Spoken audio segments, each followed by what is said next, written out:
दोस्तों, बुढ़ापा अर्थात जल्दी बाल सफेद हो जाना, शरीर कमजोर हो जाना, दांत कमजोर होना, गाल अंदर बैठ जाना, जल्दी थक जाना, चेहरा निस्तेज हो जाना, पाचन तंत्र बिगड़ जाना, आंखें कमजोर होना इत्यादि सम्मानित ये सभी लक्ष्य बुढ़ापे की अवस्था में होते हैं। लेकिन अब ऐसा नहीं है। जवानी के दिनों में भी काफी युवा इन बुढ़ापे का शिकार हो जाते हैं। तो आइए इसी बात को हम एक बौद्ध कहानी से समझते हैं। इससे पहले आप इस वीडियो को लाइक करें और अब तक आपने हमारे चैनल को सब्सक्राइब नहीं किया तो प्लीज चैनल को सब्सक्राइब कर ले और बेल नोटिफिकेशन को ऑल पर सिलेक्ट कर दें ताकि हमारी आने वाली वीडियो की सूचना सबसे पहले आपको प्राप्त हो। तो चलिए आज की कहानी को प्रारंभ करते हैं। दोस्तों, एक बार महात्मा बुद्ध एक सम्राट के राज दरबार में जाते हैं और उनसे पूछते ही, राजन बताइए आप लोग की प्रजा कैसी। राजन कहते हैं, हे भगवान, आपने जो उपदेश दिया है इससे हमारी पूरी प्रजा में लोग 60 वर्ष के हैं। उन्हें भी देखने में ऐसा लग रहा है जैसे 20 वर्ष के हो चुके हैं। सबकी ढलती उम्र जैसे रुक गई है, थम गई है। भगवान, सब लोग स्वस्थ हैं। हमारे राज्य में लोग तो बैठकर आराम कर रहे हैं क्योंकि अब किसी को दवा की जरूरत नहीं है। सभी लोग एकदम स्वस्थ हैं। हमारी प्रजा बहुत ही खुश है। दोस्तों, आज की कहानी बहुत ही ज्ञानवर्धक है, इसलिए इस कहानी को अंत तक अवश्य सुनिए। इस कहानी से आप यह जान पाएंगे कि कम उम्र में ही बुढ़ापा क्यों आता है। जैसे कि सभी लोग जानते हैं कि गौतम बुद्ध एक सम्राट भी थे, लेकिन उन्होंने सब कुछ त्याग कर एक सन्यासी का रूप धारण किया था। इसीलिए उन्हें सब पता था हमें क्या खाना चाहिए, हमें कैसी दिनचर्या अपनानी चाहिए। दोस्तों, आज हम महात्मा बुद्ध के 12 महत्वपूर्ण नियम या यह कह लो आज हम पूरे जीवन का रहस्य जानने वाले हैं। इसलिए आप सबसे विनम्र निवेदन है कि पूरी कहानी को ध्यानपूर्वक सुने और इन 12 बातों को सुनकर अपने जीवन में उतार लीजिए। यदि आप इन 12 उपदेशों को अपने जीवन में उतार लेते हैं तो आप अवश्य ही कभी बीमार नहीं होंगे और आपका बुढ़ापा आपको छू भी नहीं पाएगा। दोस्तों, इसे हम एक कहानी के माध्यम से समझते हैं जिससे हर एक बात आपके दिमाग में बैठ जाए और उसे आप जीवन में अपने उतार सके। तो चलिए कहानी को शुरू करते हैं। बहुत समय पहले की बात है। किसी राज्य में भादर सिंह नाम का एक राजा रहता था। राजा बहुत ही दयालु, बहुत दयावान और एक न्यायिक राजा था। उनकी 2 रानियां थीं और दोनों रानियां अति सुंदर थीं। वे रानियां भी उस राजा के स्वभाव पर गईं और वो रानियां भी बहुत ही धार्मिक प्रवृत्ति की थी। राजा इतना न्यायप्रिय था कि उनकी प्रजा कभी भी दुख का सामना ही नहीं करती थी, क्योंकि राजा ने अपने मंत्रिमंडल में 9 ऐसे मंत्रियों का गठन किया था जिनके जिम्मे हर एक विभाग बांटा गया था, जिनको यह कहा गया था कि तुम प्रजा का खान पान का ध्यान रखो। और उन सबको अलग अलग काम बांटे गए थे और उनका इतना सख्त हिदायत था कि किसी को अपने काम में लापरवाही बरतने पर उन्हें मृत्यु दंड दिया जाएगा। इसलिए उनके समूह में मंत्रिमंडल के जो मंत्री थे वे बहुत ही ईमानदारी से काम करते थे और राजा को जब भी कोई न्याय करना होता था तो कभी भी वह किसी के साथ एक पक्षी न्याय नहीं करते थे। वह दोनों पक्ष के एक एक समस्याओं को बहुत ही बारीकी से समझते थे। दोनों के मुद्दों पर ध्यान देकर वहीं पर निष्पक्ष फैसला सुनाते थे। इस तरह से राजा के पूरे राज्य की प्रजा बहुत ही सूखी और राजा हर हफ्ते राज्य का एक चक्कर लगाते थे और पूरे राज्य के जीतने लोग भी थे। उन सबको सभा में बुलाया जाता था। किसके घर में कितना अनाज हो रहा है, किसके घर में खाने के लिए है कि नहीं, इस प्रकार राजा की व्यवस्था होती थी। इसलिए उनकी प्रजा सुखी जीवन व्यतीत कर रही थी। उनका राज्य बहुत अच्छे से चल रहा था। सारी प्रजा सुखी थी और इसी सुख की वजह से हमेशा प्रजा राजा का गुणगान करती थी। ऐसे ही एक दिन सभा चल रही थी। तभी उस सभा में एक किसान और उसकी पत्नी आते हैं और कहते हैं, महाराज, आज हमारे पास एक बहुत बड़ी समस्या है। कृपया आप हमारी समस्या का समाधान करें। राजन बोले, बताइए क्या बात है। किसान कहता है कि मेरे 2 बेटे हैं और अभी उनकी उम्र बहुत कम, अभी से ही उनकी उम्र ज्यादा से ज्यादा 26 से 28 साल की होगी, लेकिन वह देखने में ऐसे लग रहे हैं जैसे उनकी उम्र 60 वर्ष की हो चुकी है। उनके सिर से बाल झड़ते जा रहे हैं, उनका पेट निकलता जा रहा है, वे बहुत आलसी हो गए हैं, कोई भी काम नहीं करते हैं। हमने इधर उधर से बहुत दवाइयां करवाई लेकिन कोई फायदा नहीं हुआ। महाराज कहते हैं ठीक है और अपने मंत्री जी को आदेश देते हुए कहते, मंत्री जी अपने राजवेद से इस किसान के बेटे का इलाज करवाया जाए और जो भी खर्च होगा उसे राज्य कोष से भरा जाए। और मंत्री जी ऐसा ही करते हैं। फिर राजवैद्य किसान के दोनों बेटों का इलाज राजकोष से करते हैं। काफी दिन इलाज चलने के बाद फिर भी वह किसान सभा में उपस्थित होता है और कहता है, महाराज कोई आराम नहीं हुआ, मेरा बेटा वैसे का वैसा ही है। राजा कहते हैं, ठीक है, हम इस पर विचार करेंगे। और इस पर विचार चल ही रहा था कि तभी उस गांव से एक पति पत्नी रोते हुए आते हैं और वह भी उसी समस्या का निवारण करना चाहते थे। फिर धीरे धीरे सवाल चल ही रहा था कि एक एक करके पूरे गांव के आधे से ज्यादा लोग वहां आ गए। राजा असमंजस में पड़ गया। उन्होंने तुरंत आपातकालीन सभा बुलाई कि राज्य में जीतने भी वैध है, सबको बुलाया जाए और दिखाया जाए कि आखिर ऐसी क्या समस्या है जिसकी वजह से हमारे राज्य के सभी नवयुवक बूढ़े दिखने लगे हैं। इस समस्या पर पूरा शोध किया जाए। राजा का यह सख्त आदेश था कि जल्द से जल्द इस पर कार्रवाई किया जाए और पूरे राज्य में छानबीन की जाए। सभी का घर घर जाकर पता लगाया जाए कि इसका कारण क्या है। जितनी भी प्रसिद्ध वैद्य थी सभी को बुलाया गया और फिर एक आपातकालीन बैठक की गई और उस आपातकालीन बैठक में सारे विचार विमर्श किया गया। राजा ने सभी वेदों से कहा, आप लोगों के पास 10 दिन का समय है और इस 10 दिन के अंदर पूरे राज्य के हर एक घर की बीमारी का पता लगाइए। ऐसी कौन सी बीमारी है या ऐसी कौन सी चीज है जिसे खाने से यह बीमारी हो रही है।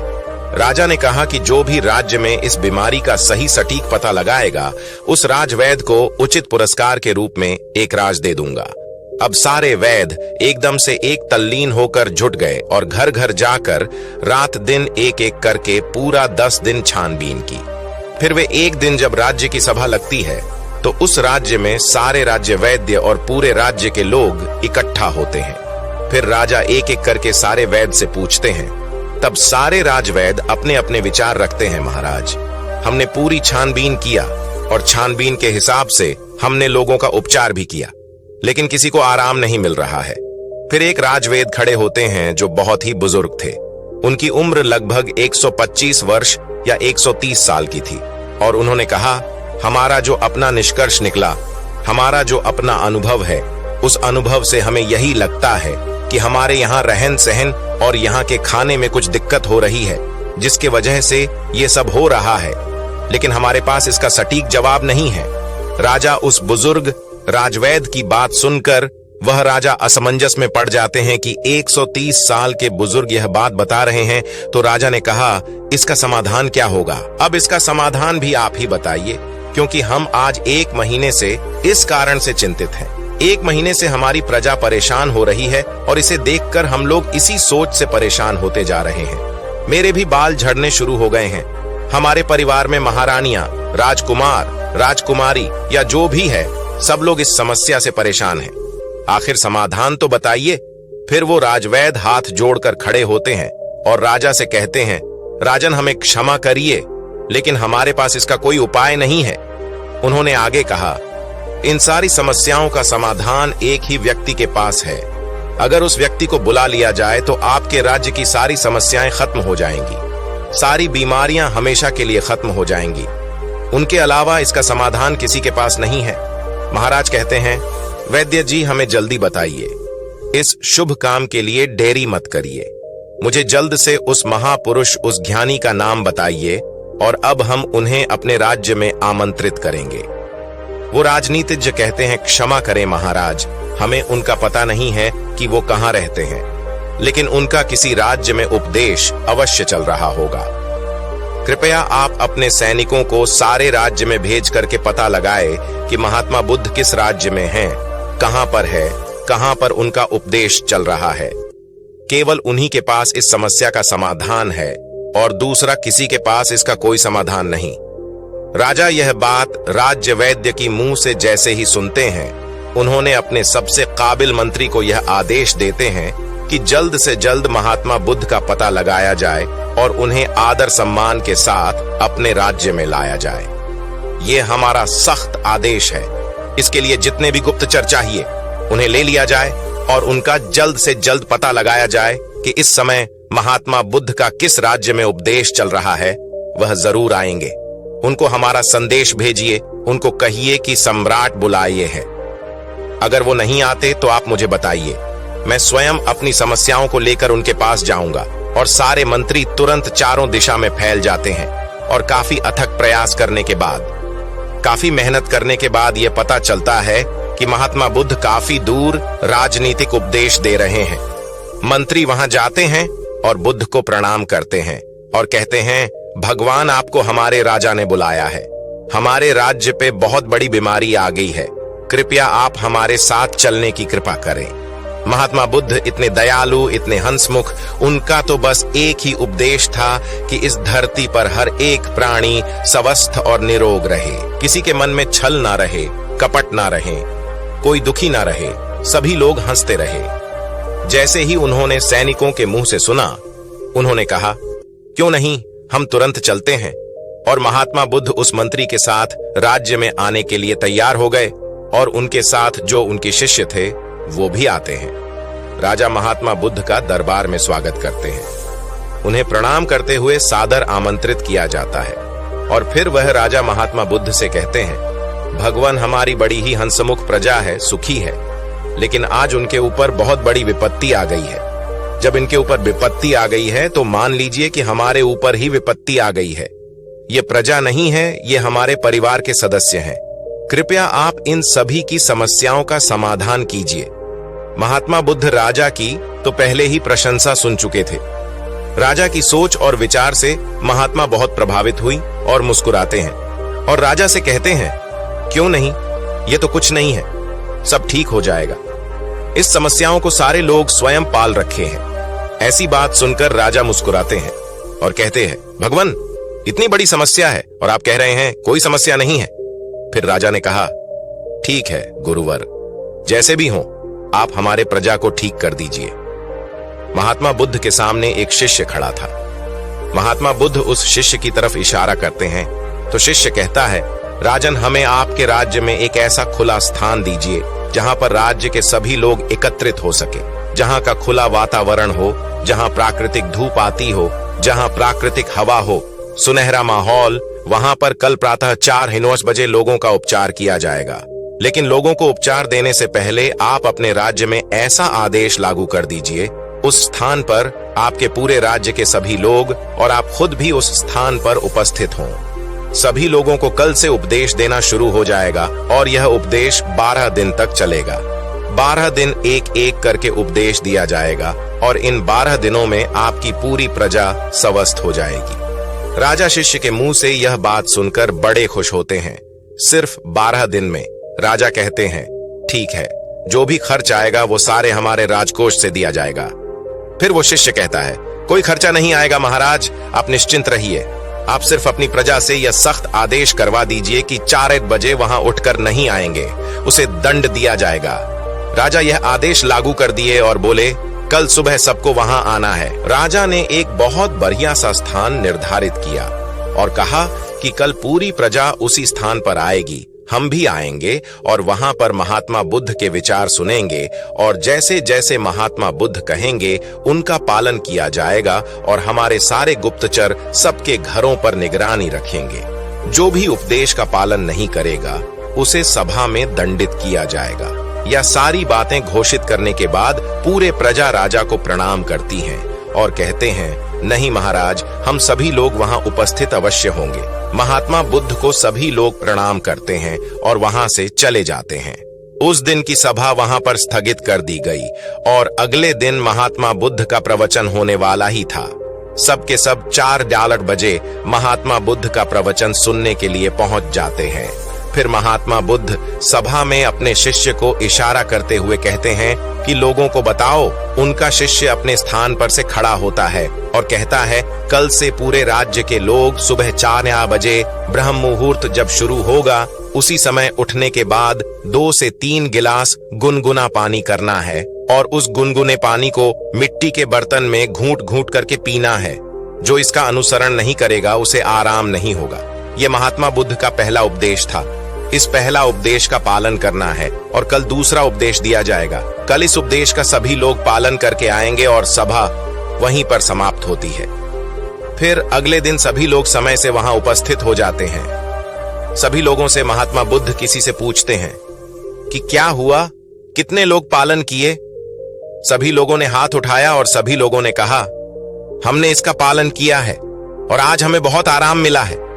हमारा पेट बहुत अच्छे से साफ हुआ, शरीर बिल्कुल हल्का हल्का लग रहा है और हम बिल्कुल स्वस्थ लग रहे हैं। फिर महात्मा बुद्ध शिष्य से कहते हैं, तब शिष्य कहता है, अब दूसरा उपदेश यह है कि सबको टहलने चलना है और चलना कितना है, 2 से 3 किलोमीटर। उसमें जो बच्चे हैं, नौजवान हैं, वह दौड़ेंगे और जो सामान्य लोग हैं, जो 40 से 50 की उम्र की हैं, वह तेज चलेंगे और वे 1 सेकंड में 1 कदम 1 मिनट में 60 कदम चलेंगे और दौड़ सकेंगे तो दौड़ेंगे। बहुत तेजी से नहीं दौड़ना है, बस अपनी क्षमता के अनुसार 2 से 3 किलोमीटर तक ही चलना है।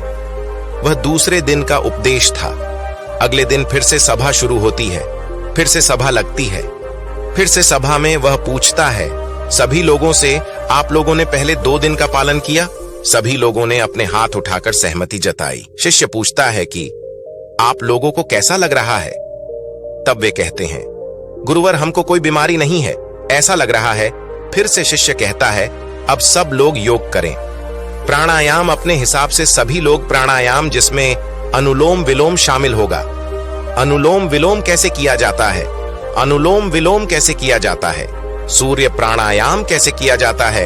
यह सब उस शिष्य ने सभी को बताया और कहा, सभी लोग को कम से कम 30 मिनट से लेकर 45 मिनट तक इसे रोजाना करना है। और उस दिन की सभा भी समाप्त हो गई। अगले दिन फिर सभा लगी और उस सभा में सारे लोग उपस्थित हुए और उस उपस्थिति के बाद सबसे दिनचर्या पूछी जाती है, किसने कितना अनुसरण किया? सबने कहा, अब तो हमको ऐसा लग रहा है, हमको जैसे कोई बीमारी ही नहीं है, कोई अलार्म नहीं लगाना पड़ता, हमें जगाना ही नहीं पड़ता। 4 बजे अपने आप हमारी आंखें खुल जाती हैं। यह सुनकर महाराज बहुत खुश हुए। इतना बड़ा चमत्कार, बिना किसी पैसे की हमारी प्रजाएं ठीक हो रही है।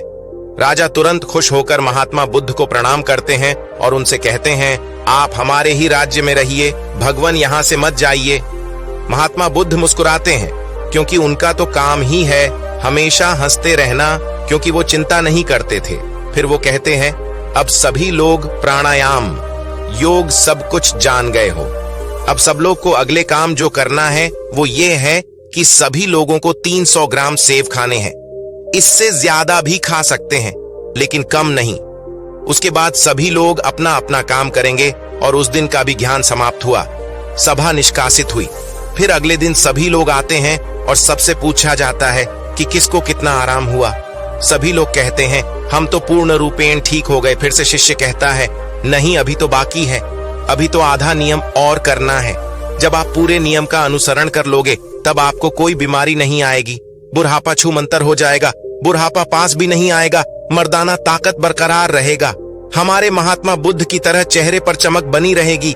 फिर वे कहते हैं, अगला उपदेश क्या है ये सुनिए, कल से सुबह 7-8 बजे तक सबको सेव खा लेना। फिर वो शिष्य अगला उपदेश सुनाते हुए कहते हैं, मान लीजिए सबने 7-8 बजे तक सेब खा लिया। उसके बाद 2-2.5 घंटे बाद सबको अपना पेट भर खाना खाना है, रोज का जैसे खाते हैं। और खाना खाने के बाद क्या करना है, अब वह सुन लीजिए। खाना खाने के बाद सबको रोटी खाना है, मल्टीग्रेन रोटी यानी कि मिक्स रोटी। वो कहते हैं कि उसमें गेहूं नहीं होगी, गेहूं अच्छी चीज नहीं है, उसमें बाजरा, मक्का, चना, इन 3 चीजों की सबको रोटी बनाना है और सबकी थाली में इसकी रोटी होगी और 1-1 कटोरी दाल होगी, उसमें देसी घी और 1 कटोरी मिक्स सब्जी का साग होगा। वह सीजन के हिसाब से होगा। सीजन वाली सब्जी अच्छी होती है, वही खाने योग्य होती है। बिना सीजन वाली सब्जी नहीं खाना है। बिना सीजन वाली सब्जी स्टोर रूम में स्टोर की हुई रहती है, जो कि काफी दिनों से रखी होती है। और खाना खाने के 30 मिनट बाद सभी को 1-1 कटोरी दही खाना है। यदि खाने में आप यह भी शामिल करते हैं तो जब आपका खाना खाने के आधा घंटे बाद दही में गुड़ डालकर खाएंगे तो आपका खाना बड़ी आसानी से बच जाएगा। फिर से शिष्य ने कहा, यह आज का उपदेश था, समाप्त हुआ और कल सभी लोग इसका अनुसरण करके आएंगे और सब लोग खुशी खुशी अपने घर को जाते हैं। जैसे उपदेश से बताया गया था ठीक उसी प्रकार सभी लोग उसका पालन करते हैं। फिर अगले दिन की सभा होती है और सारे लोग सभा में उपस्थित होते हैं। सबसे पूछा जाता है कि किसको कितना आराम हुआ। तब लोग कहते हैं, भगवान हमको तो कुछ बीमारी ही नहीं है, हम तो पूर्ण रूप से ठीक हो गए, हमको तो लगता ही नहीं है कि हम कभी बीमार हुए थे। महाराज और खुश हो गए। वह कहते हैं, यह तो खाना ही खाने से सब लोग ठीक हो गए, खाने से सबकी बीमारियां ठीक हो गईं। धीरे धीरे लग रहा था जैसे कि सबका मोटापा भी अपने आप चला गया। फिर वो कहता है, रुकिए, अभी तो कुछ और बाकी है, आगे का सुनिए। सबसे पहले वो शिष्य बताता है कि आप लोग यह भी ध्यान रखें कि खाना और पीना दोनों एक साथ ना करिए। जैसे खाना निगलते वक्त आपको दिक्कत हो रही है, थोड़ा सा एक घूंट पानी बीच में पी सकते हैं, परंतु इकट्ठा पानी एक गिलास नहीं पीना है। खाना खाने के 1 घंटे बाद ही पूरी तरह से आप जितना चाहे पानी पी सकते हैं। अब जैसे सब लोगों ने 10 या 11 बजे तक खाना खा लिया, अब सबको भूख पुनः लगेगी तो 4 या 5 बजे आप सबको एक प्लेट सलाद लेनी है और सबको सलाद अपने वजन के हिसाब से लेना है। जैसे 50 किलो का वजन है तो उसको परसेंट के हिसाब से लेना है। जैसे 60 किलो है तो 300 ग्राम, किसी का 70 किलो है तो 350 ग्राम, किसी का 80 किलो वजन है तो 400 ग्राम सलाद अवश्य लें। उस सलाद में क्या होगा? सलाद में होगा गाजर, चुकंदर, मूली, टमाटर और 1 टुकड़ा अदरक होगा। 3 से 4 लहसुन की कलियां होंगी और स्वाद के लिए आप उसमें काला नमक या भुना हुआ जीरा भी डाल सकते हैं। सलाद लेने के पहले कुछ भी खाना पीना नहीं है, जैसा कि पहले ही बता दिया है। उसको फॉलो करिए और अगले दिन आइए, उस दिन की सभा समाप्त होती है। सभी लोग अपने घर चले जाते हैं और जैसी जैसी वह नियम बताए गए थे सब लोग उसका पालन करते हैं।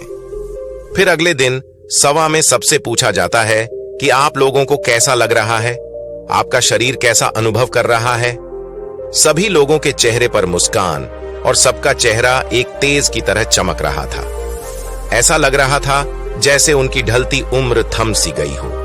फिर राजा बद्धे प्रसन्न होते हैं। फिर राजा महात्मा बुद्ध के चरण में जाकर प्रणाम करते हैं और कहते हैं, धन्य है भगवान, आपने तो सबको खाने से ही ठीक कर दिया।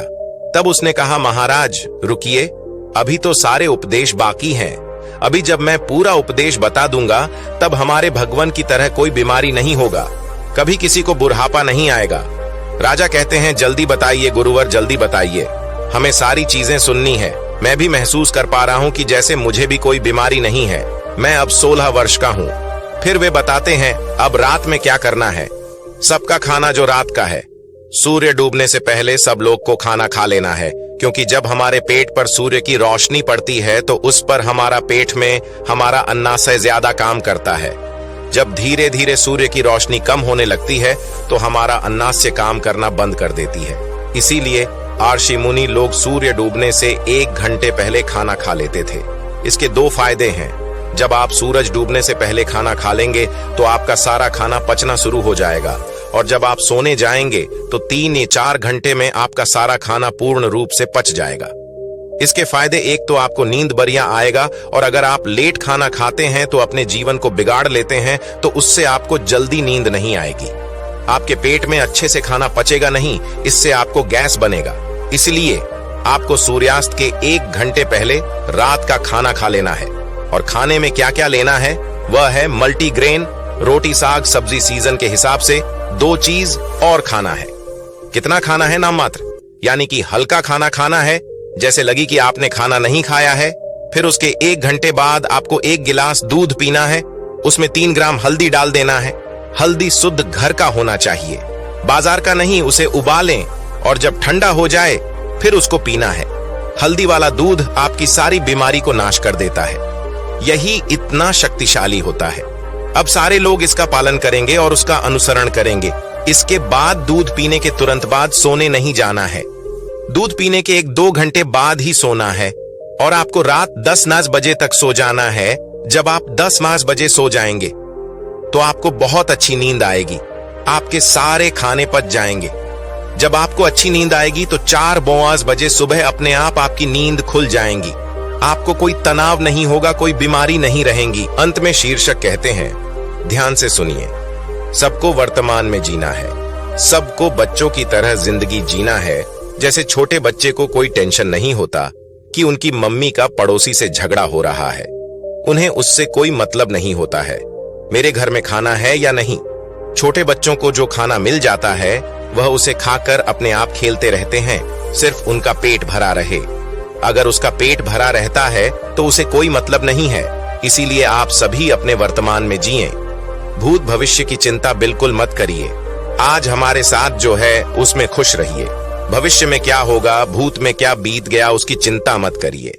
जब आप वर्तमान में जिएंगे तो कोई तनाव नहीं होगा, कोई चिंता नहीं होगी और तब कोई बीमारी भी नहीं पड़ेगी। ये गुरु घर या तो आपका राज्य है। महात्मा बुद्ध मुस्कुराते हैं और पूछते हैं, बताइए राजन, आप लोग कैसे हैं? आपकी प्रजा कैसी है?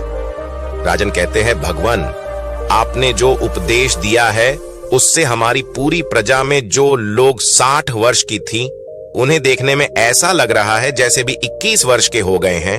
सबकी ढलती उम्र थम सी गई है। हमारे राज भर में लोग तो बैठकर आराम कर रहे हैं, क्योंकि अब तो कोई भी दवा की जरूरत नहीं है। सभी लोग एकदम स्वस्थ, हमारी प्रजा बहुत खुश है। तो दोस्तों, स्वास्थ्य के लिए महात्मा बुद्ध के 12 उपदेश आपको कैसे लगी, कमेंट करके अवश्य बताइएगा। यदि आप सहमत हैं तो नमो बुद्धाय अवश्य कहिएगा। मिलते हैं एक नए वीडियो में एक नए शिक्षा के साथ। तब तक आप इस वीडियो को लाइक करके चैनल को सब्सक्राइब कर दीजिए और बेल वाले आइकन को ऑल पर सिलेक्ट करें, ताकि आपको इसी तरह की बुद्धा स्टोरी मिल सके। नमो बुद्धाय।